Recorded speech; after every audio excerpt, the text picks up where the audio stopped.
a doutrina espírita é a doutrina mais escrachada, assim, sabe? Talvez o que mais é aberto para a gente conhecer. Então, é tanta coisa que você tem para ler, ver, aprender, que é meio difícil saber a respeito disso, mas tu pode falar? É bem específico, é bem específico. A pergunta da Juliane é o seguinte, ela queria saber, ela tem curiosidade, em relação aos procedimentos médicos que eles fazem, né? Eu não sei se vocês sabem, mas eles têm um negócio chamado cirurgias espirituais, né? Até recentemente foi preso um grande espírita conhecido aí, eu esqueci o nome dele, não sei se é João Nóbrega da Luz, né? Ele foi preso agora recentemente, mas não foi por causa disso, foi por causa de questões, como é João de Deus, bem lembrado, João de Deus. Aí ele fazia essas cirurgias. A minha mãe já fez algumas cirurgias dessas. Ela mesma foi acometida por cirurgias, fez cirurgias nos olhos, né? São procedimentos que não são orientados pela medicina moderna e atual, né? E eles fazem isso baseado em orientações dos espíritos, né? Eles dizem que os espíritos orientam eles durante essas cirurgias, né? Minha mãe fez uma série de cirurgias lá com eles lá, graças a Deus nunca aconteceu nada demais, né? Assim, nunca aconteceu de ter alguma sequela dessas cirurgias, né? Juliane, que eu posso dizer, assim, por cima e decisivamente a respeito dessas cirurgias. Eles fazem cirurgia de todo tipo de jeito, né? E são orientados pelos próprios espíritos. E, assim, tem médicos espíritas que trazem relatos que algumas vezes conceberam espíritos durante as cirurgias para operarem pessoas. Há relatos do Chico Xavier, que é um médium conhecido no Brasil, e vocês podem dar uma olhada sobre isso, né? O Cavalcante está perguntando o seguinte, Enzo: o ensino do purgatório que é ensinado pela Igreja Católica vem do Espiritismo? Eu acredito que, de certa forma, não. Por quê?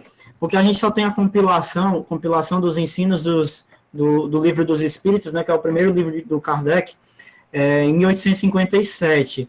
E os ensinos a respeito de purgatório, coisa nesse sentido, se deram por volta da Reforma, certo? Em 1517, um pouco antes disso. E que você tinha que pagar, né, pelos seus pecados no purgatório e tal, e tinha uma expiação, né, antes de fato, houver a consumação do juízo final, que eles dizem, né? Então, não tem relação, porque os estudos espíritas kardecistas, que foi aqui a gente vê como predominância, é algo recente, né? É mais da Idade Moderna. Isso. Né? Mateus está perguntando o seguinte: então eles não irão para o céu? Eu não sei quem foi que eu vi aqui também, que ele disse assim, eles são considerados do bem, por isso eles não irão para o céu. Por que eles não irão para o céu, né? Mateus, é o seguinte, não é porque uma pessoa faz coisa boa que ela vai para o céu, porque é o seguinte, quando a gente parte como premissa de que a salvação é pela graça mediante a fé, ela não diz respeito a nenhuma obra de homens, nada que nós possamos fazer com as nossas próprias mãos podem comprar a salvação que Jesus nos deu, certo? E a gente tem que olhar muito pelo lado qual o interesse que há no coração dessas pessoas, porque por elas estarem seguindo doutrina de demônios, certamente elas fazem caridade, né? Elas fazem esses grupos, né, de filantropia que cuida das outras pessoas e coisas nesse sentido, é mais como uma forma de legalismo, sabe? De você querer se justificar com as suas próprias mãos, quando isso está totalmente errado, porque a salvação é por meio de Jesus Cristo. A salvação não tem nenhum outro meio a não ser o Senhor Jesus. Então, quando eu digo que só há salvação por intermédio da caridade e porque eu faço bem, então você está querendo comprar a salvação. Não é assim que as coisas funcionam. A salvação é de graça. A salvação é de graça, entende? O Gustavo perguntou sobre a base que eles têm e que Jesus é um espírito, está ligado àquela passagem que diz que Jesus atravessou as paredes, né? Ah, sim, sim, sim. Não, aquela passagem que Jesus atravessou as paredes, né? Eu acho que é Sério aqui, João 20, 19. João 20 ou é 21, não vou me recordar agora. É ali, é depois do momento em que o Senhor Jesus ele já está com o corpo glorificado, certo? Então, não tem qualquer argumento para eu dizer que Jesus é, sei lá, um espírito ou coisa desse tipo, pelo menos na linha de pensamento deles, né? Porque para eles Jesus é um espírito médium, né? Um espírito superior que veio mostrar o caminho correto e eles, de certa maneira, por mais que eles possam afirmar, né, usar o argumento de que Jesus estava agindo como um espírito ali, quando atravessou as paredes ou coisa nesse sentido, mas ainda assim está errado o que eles estão falando. Existem muitos e muitos outros argumentos que vão bater de frente contra aquilo que eles estão ensinando. Então, não tem para onde correr, você vai encontrar de todo lado o erro, tá entendendo? Começou com erro, o meio do caminho dele é com erro e vai terminar no erro. A Lana perguntou assim, qual seria a melhor forma de você evangelizar um espírita? É meio difícil, é meio difícil você conversar com pessoas desse tipo. Por quê? Porque elas não têm como premissa de que a palavra de Deus ela é a nossa, sabe, a nossa direção, nosso manual de fé e prática. Então, muito do que você vai afirmar para essa pessoa como ensino bíblico, como ensino verdadeiro, ela vai contrapor com o argumento de Kardec, sabe? Mas o que você pode fazer sabe, não bater de frente, como nós sempre falamos desde o começo, né? Não bata de frente, é, haja com misericórdia, tenha paciência com essa pessoa, converse, ore por ela, não vai entrar em confusão com ela, em briga com ela, em coisas nesse sentido, mas apresente o evangelho, e a principal coisa que nós precisamos entender, quem vai convencer ela não somos nós, é o Senhor Jesus que nos convence do pecado e da justiça e do juízo. Então, se o Senhor Jesus ele tem um propósito por trás daquilo dali que você está fazendo, né, está pregando para aquela pessoa, o próprio Espírito de Deus ele vai convencer o coração dela, entende? Pensa assim, se você for cristão, naturalmente você as portas vão se abrir para você evangelizar, porque alguém vai sempre se incomodar com o seu jeito, ou vão se inculcar, vão perguntar, por que você é assim, por que você age assim, por que você reage assim, e de tanto você pedir a Deus uma oportunidade para você falar para essa pessoa algo, essa porta vai se abrir. Quando isso acontecer, não tenha medo. Fale do Jesus da Bíblia. Do Jesus da Bíblia. Fale quem é ele, o que ele fez, o que ele continua fazendo e que ele está retornando. É o básico. Evangelismo não é sobre agradar as pessoas no que nós vamos falar. Evangelismo é entregar a verdade. Então, não se preocupe com isso. Tenha amizade, porque se você não tiver amizade com essas pessoas, a porta nunca vai se abrir para você evangelizar. Mantenha amizade. Eu com a minha mãe, até hoje, nós compartilhamos. Esses dias ela vive mandando vídeo de canção evangélica que ela nem sabe que é de crente. Eu não vou dizer nada para ela, ela está ouvindo. Eu não vou dizer. E ainda diz que as músicas são bonitas. Eu disse, mãe, são bonitas, amém, glória a Deus. Eu não digo nada, deixa ela lá ouvindo. Ela já ouviu a mensagem que eu deveria de estar. Se eu ficar direto batendo de frente, eu vou fechar uma porta. Minha mãe já veio na igreja, veio pregar. E olha que eu nunca fui lá, no centro espírita. Não faz questão. Já fui 2 vezes. Uma por curiosidade, para ver o que acontecia.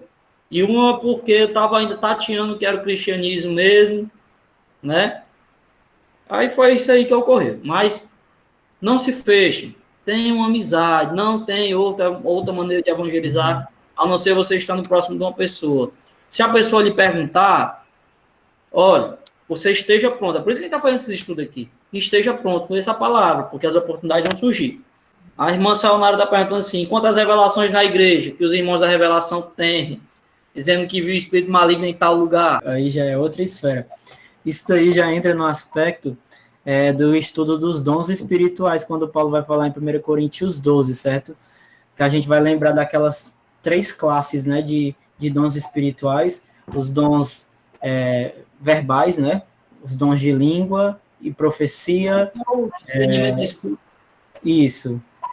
E o de maravilha, o de cura e dentre os outros, certo? Isso daí já vai entrar mais no aspecto dos dons de profecia, de quando a pessoa ela tem entendimento, né, da parte do Espírito do Senhor, daquela realidade, né, aquilo que Paulo vai falar, né, as coisas espirituais, elas só são discernidas espiritualmente.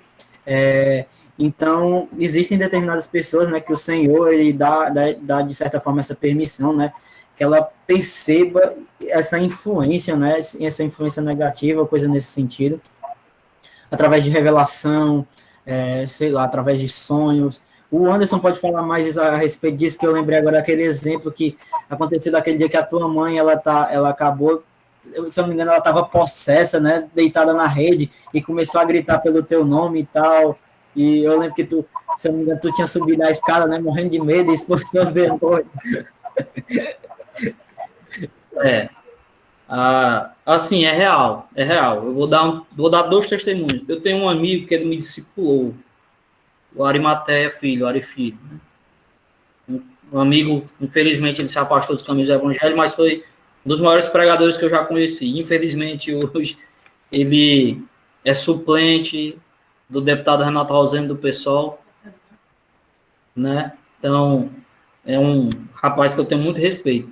Um dia a gente estava fazendo uma obra evangelística na Serra da Aratuba, num distrito chamado Coqueirinho, onde não havia nenhuma igreja, mas havia muita feitiçaria. E as crianças estavam direto perturbando esse meu colega, né? Perturbando muito mesmo, esse meu amigo. E ele não sabia o que estava acontecendo, porque isso não tinha acontecido outra vez. Até que a gente, numa noite, a gente estava orando mesmo, e Deus revelou, Deus falou com ele. Assim, meu servo, vai em local tal, desterre isso, e queime. Gente, quando ele chegou no local, ele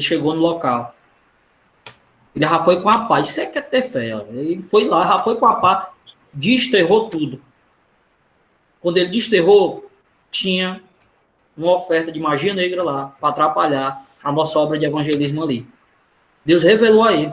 No outro dia, ele perguntou às crianças, o que vocês tinham, vocês estavam tão preocupados? Tio, a gente não sabe, era um negócio que fazia a gente alvoroçar, que dizia que a gente não podia gostar de vocês. Mas Deus revelou e quebrou isso daí. Outro dia foi essa questão aí com a minha mãe. Eu estava no computador, estudando, ou era vendo uma peça do Jeová Nissi, e eu escutei ela me chamando, ó. E eu pensava que ela estava acordada, só que eu vi tudo escuro e a voz que ela transmitia não era a voz dela, uma voz de medo, e ela estava dormindo. E ela estava deitada de uma rede, gente, só que virada para um lado. Ela estava virada para um lado. Ela não poderia ver de maneira alguma quem estava nas costas dela. E nesse dia, Deus me tomou de coragem, não tinha ninguém em casa, só eu e ela. Eu subi as escadas e aquilo que estava nela chamou meu nome de novo. Isso não é bem... Foi bem escabroso mesmo, que eu me arrupiei todo. Eu cheguei na metade do caminho e travei. Quando eu cheguei na metade do caminho que eu travei, eu disse assim, agora o que é que eu faço? Na hora o Espírito Santo bradou forte no meu peito e disse assim, você é crente, vai orar.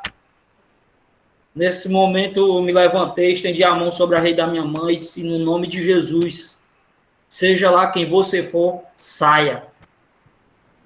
E ela acordou depois, né? E eu perguntei para ela, mãe, o que foi que aconteceu? Ela disse, meu filho, eu estava tendo um pesadelo, estava sendo perseguido, mas de repente eu vi uma luz. E essa luz se aproximava quando eu chamava seu nome.